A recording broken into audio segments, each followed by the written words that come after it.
Certainly a landmark moment in the NFL today. Former NFL Executive Director of the NFLPA, Jeff Saturday, joining us now. Hall of Famer Barry Sanders, who was here for Madden NFL 25. Obviously, you were thrust into a much different light today. First, Jeff, you were on the executive committee of the Players Union. Your thoughts on what came down this afternoon?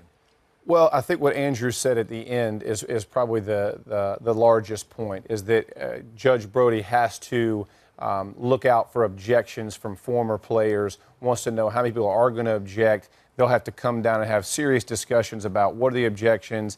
But to his point as well, you would have years of litigation where men aren't being helped. And I think as players are looking at and evaluating should they accept a deal like this or should they not, I'm sure the attorneys are telling them, hey, listen, you're going to lose money to attorneys. You're going to lose money over time. Some of these men aren't going to be able to get healthy. They're not going to get help.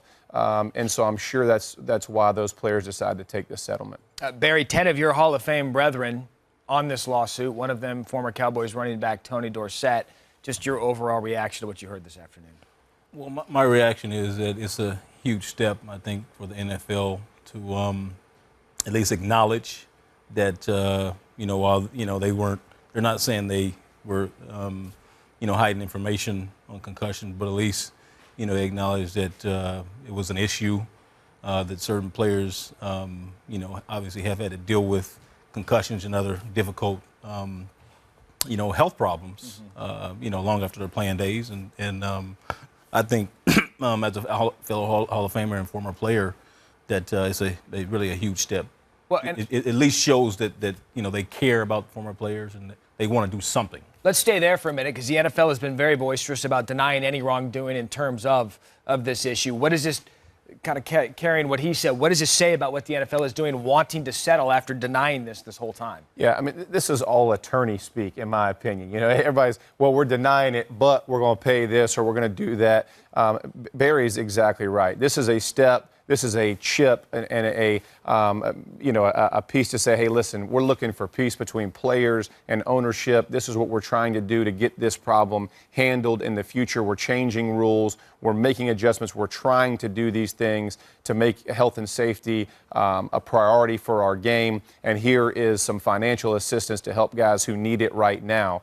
So exactly like Barry said, I mean, it's trying to get money, hopefully, to the men who need it right away for they and their families, and at the same time trying to bridge a gap between players and ownership. We know there's a large gap right now. Again, the settlement number is $765 million. Guys, the NFL Shield is one of the most successful companies in the world.